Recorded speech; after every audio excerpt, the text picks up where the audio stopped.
11th physics. अब लोग unit देख चुके हैं, किसी फिजिकल क्वांटिटी का यूनिट कैसे लिखते हैं। एसआई यूनिट का ही ज़्यादा उपयोग करेंगे, होगा भी। तो इसलिए किसी फिजिकल क्वांटिटी का यूनिट आप लिख सकते हो, उसका फार्मूला याद है तो वह 7 फंडामेंटल क्वांटिटी और सप्लीमेंट्री क्वांटिटी का यूनिट बता दिया है। बहुत ऐसा क्वांटिटी है जिसका यूनिट मैंने लिखा भी है। आप इजी वे में प्रैक्टिस करोगे सबका यूनिट लिख सकते हो, और जैसे जैसे आपको चैप्टर मिलेंगे आप यूनिट लिखते जाओगे, उसमें कोई प्रॉब्लम नहीं है। अब हम लोग देखेंगे dimension of a physical quantity. Dimension of a physical quantity. Dimension, इस पर भी सवाल आता है। और डायमेंशन है क्या? देखो, डायमेंशन किसी फिजिकल क्वांटिटी का पावर्स है to which the units of base quantity, base quantity मतलब fundamental quantity, are raised to represent a derived unit of that quantity. अर्थात किसी भी डिराइव्ड यूनिट जो होता है फिजिकल क्वांटिटी का, उसके बेस क्वांटिटी को जितने पावर से हम लोग उठाते हैं वही उस क्वांटिटी का डायमेंशन कहलाता है। हिंदी में इसको बीमा भी कहते हैं। तो देखो, the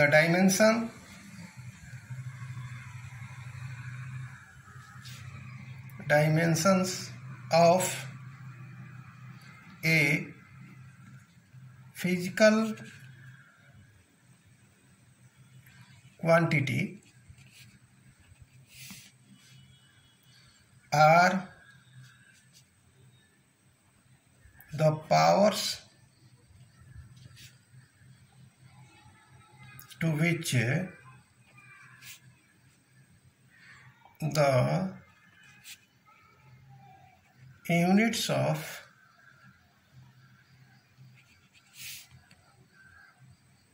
base quantities are raised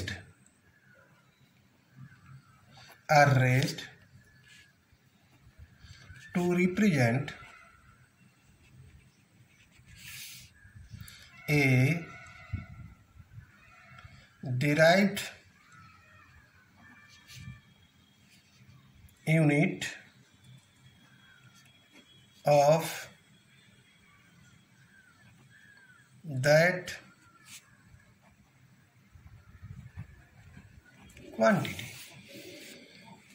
अब देखो, हम लोग यह डिफिनीशन हो गया, लिख दिए डायमेंशन किसी फिजिकल क्वांटिटी का। अब हम लोग देखते हैं जो 7 फंडामेंटल क्वांटिटी है उसका डायमेंशन के रूप में क्या सिंबल देंगे, उसको हम लोग लिखेंगे। जैसे मान लीजिए 7 फिजिकल क्वांटिटी कौन है? लेंथ है, मास है, टाइम है, टेम्परेचर है, उसके बाद जो है इलेक्ट्रिक करंट है,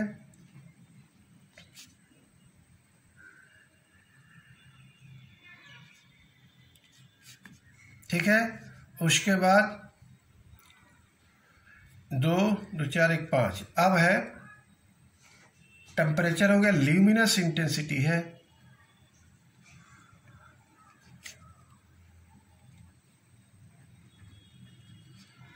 और दूसरा हो गया, लास्ट हो गया अमाउंट ऑफ सब्सटेंस है,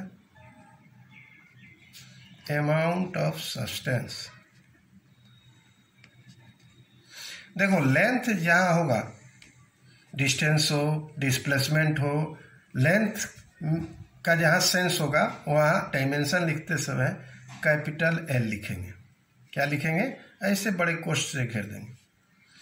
मास के लिए वहाँ कैपिटल एम, टाइम के लिए कैपिटल टी, टेम्परेचर के लिए के, बहुत जगह थीटा भी लिखा है, उससे कोई बात नहीं। और आपको इलेक्ट्रिक करंट के लिए कैपिटल ए, ल्यूमिनस इंटेंसिटी के लिए डायमेंशन लिखते हैं C D, amount of substance के लिए लिखते हैं मोल। ऐसे तो इस तरह हम अब किसी भी फिजिकल क्वांटिटी का यूनिट डायमेंशन लिख सकते हैं। लिखकर बताते हैं आपको कैसे होता है, बहुत ही आसान है। जैसे मान लो एग्जाम्पल के तौर पर आपको बता रहे हैं, जैसे हम वॉल्यूम का लिख रहे हैं, वॉल्यूम बराबर होता है लेंथ गुने ब्रेड्थ, लेंथ के लिए भी एल और ब्रेड्थ के लिए भी एल, अर्थात दोनों लेंथ का ही सेंस है, तो यह हो जाएगा एल स्क्वायर। देखो एक चीज इसमें ध्यान देने की बात है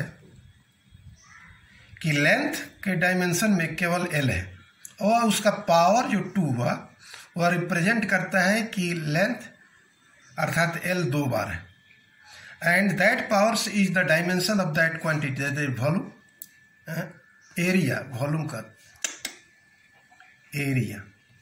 एरिया है, ठीक है। अब देखिए यहां यह रिप्रेजेंट करता है डायमेंशन, यह भी रिप्रेजेंट करता है कि किसी भी डिराइव्ड क्वांटिटी में वो फंडामेंटल क्वांटिटी कितने रूप में, हाउ मेनी टाइम्स, यह भी रिप्रेजेंट करता है। अब जैसे मान लो हम वॉल्यूम का लिखते हैं, वॉल्यूम का हो गया लेंथ गुने ब्रेड्थ गुने हाइट, इसके लिए भी एल, इसके लिए भी एल और इसके लिए भी एल, अर्थात यह हो गया एल क्यू। यह 3 बार रिप्रेजेंट किया, अर्थात इसका डायमेंशन क्या हो गया 3, किसमें, लेंथ में। अगर मास में पूछा जाए तो 0 है, टाइम में पूछा जाए तो 0 है, क्योंकि वह एब्सेंट है। यह शो करता है कि एब्सेंट, 0 का मतलब क्या है, टाइम और मास जो है दोनों एब्सेंट है। अब देखो, अब मान लो डेंसिटी हम लिखते हैं, डेंसिटी का हो गया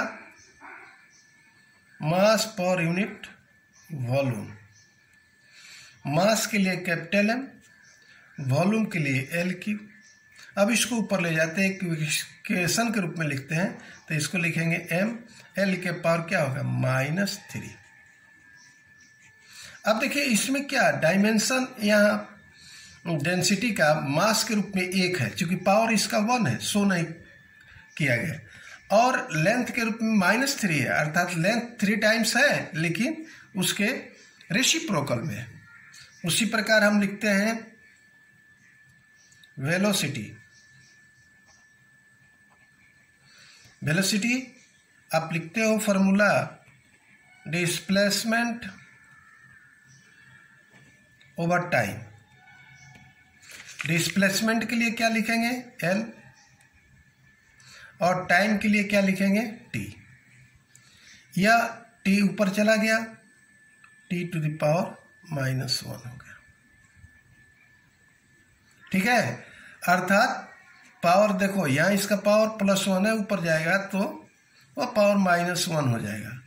अब देखिए l पावर 1 है, तो इस तरह इसका डायमेंशन है, हो गया वेलोसिटी का। उसी प्रकार आप लिखते हो एक्सेलरेशन का, जैसे मान लो एक्सेलरेशन, एक्सेलरेशन का क्या होगा, तो एक्सेलरेशन बराबर होता है मास वेलोसिटी, वेलोसिटी ओवर टाइम। फिर वेलोसिटी को हम लोग लिख देंगे displacement over time, over time. तो यह हो गया डिस्प्लेसमेंट ओवर टाइम का स्क्वायर। डिस्प्लेसमेंट के लिए फिर एल लिख दिए, टाइम के लिए टी लिख दिए, स्क्वायर है तो स्क्वायर दे देंगे, तो यह हो जाएगा L T inverse 2, D acceleration का हो गया। तो यहां देखो अब लिखते हैं फोर्स का डायमेंशन। फोर्स बराबर क्या होता है? मास गुने एक्सेलरेशन।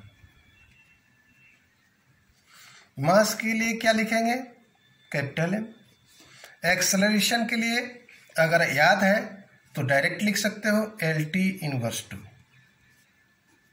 नहीं याद है तो एक्सेलरेशन का अलग लिख करके भी, याद नहीं करना है, केवल फॉर्मूला जानना है, उसको कैसे हम लोग लिख सकते हैं यह जानना है। तुम लिख सकते हो। तो यहाँ फोर्स का लिख दिया। फोर्स में क्या है? मास भी प्रेजेंट है, लेंथ भी प्रेजेंट है, टाइम भी प्रेजेंट है। यहाँ मास का पावर 1 है, तो हम लिखेंगे dimension of force in terms of mass कितना होगा? 1 होगा। उसी तरह dimension of in terms of length L 1 हो गया, या इन टर्म्स ऑफ टाइम कितना हो गया? -2। ऐसे डायमेंशन आप लिख सकते हो। अब फोर्स के बाद वर्क लिखते हो। वर्क एनर्जी सबका समान ही होता है एनर्जी, तो वर्क बराबर कितना होता है? Force into displacement. Force into displacement. तो फोर्स का अगर याद है तो डायरेक्ट लिख दो ML/T−2, और डिस्प्लेसमेंट के लिए L लिख दो। तो L से L गुना हो गया, तो M L⁻², T−2। अर्थात इसका डायमेंशन, एनर्जी का डायमेंशन इतना होगा। वही चीज अगर टॉर्क में जाओगे तो उसका भी डायमेंशन उतना ही होता है। बहुत से ऐसे फिजिकल क्वांटिटी है जो आप लिख सकते हो। ठीक है, जैसे हम एक लिखते हैं, मान लो कि प्रेशर का लिखते हैं, सपोज करो, कुछ बता देते हैं। सबको नहीं याद करना है क्वांटिटी। किताब में इसी चैप्टर में बहुत से क्वांटिटी दी है। जैसे जैसे तुम चैप्टर पढ़ते जाओगे क्वांटिटी का फॉर्मूला मालूम होता जाएगा, और उसके अनुसार से फॉर्मूला याद है तो आप लिख दोगे। अब प्रेशर क्या होता है? Force over area. तो फोर्स का डायमेंशन याद है तो लिखो ML/T−2। नहीं याद है तो फोर्स का अलग भी निकाल सकते हो, एरिया का L²। एक L से L कैंसिल हो गया, तो यह हो गया L, नीचे एक बचा, ऊपर गया, उसका पावर -1, T−2। यह हो गया प्रेशर का ML⁻1 T−2। तो यह हो गया आपको किसका? प्रेशर का हो गया। उसी तरह पावर का भी लिख सकते हो। पावर का क्या होता है? पावर बराबर होता है आपको work over time. Work over time. तो वर्क का क्या होगा? आपको अभी मैंने बताया था कि ML² T−2, और टाइम के लिए T। अब T ऊपर चला गया तो ML² T−2, इसका पावर T−1। ML² पावर -2 है और -1 है, आधार सेम रहता है तो पावर क्या होता है? जुट जाता है, -3। इसका डायमेंशन ऐसे हो गया। इस तरह आप किसी भी फिजिकल क्वांटिटी का, बहुत से फिजिकल क्वांटिटी है, जैसे जैसे आप चैप्टर हमने बताया है पढ़ते जाइएगा, क्वांटिटी के बारे में मालूम हो जाएगा। अभी नहीं लिखना है, क्योंकि आपको सब पूरे फिजिक्स के क्वांटिटी को लिखिएगा तो क्वांटिटी के बारे में मालूम नहीं है तो फार्मूला वगैरह रटना पड़ता है और उससे कठिनाई होती है। जैसे जैसे चलिएगा चैप्टर पढ़ते जाइएगा, आपको मैं बताऊंगा खुद कि वह आपका कैसे यूनिट और डायमेंशन लिख सकते हो। ठीक है, फिर अगले क्लास में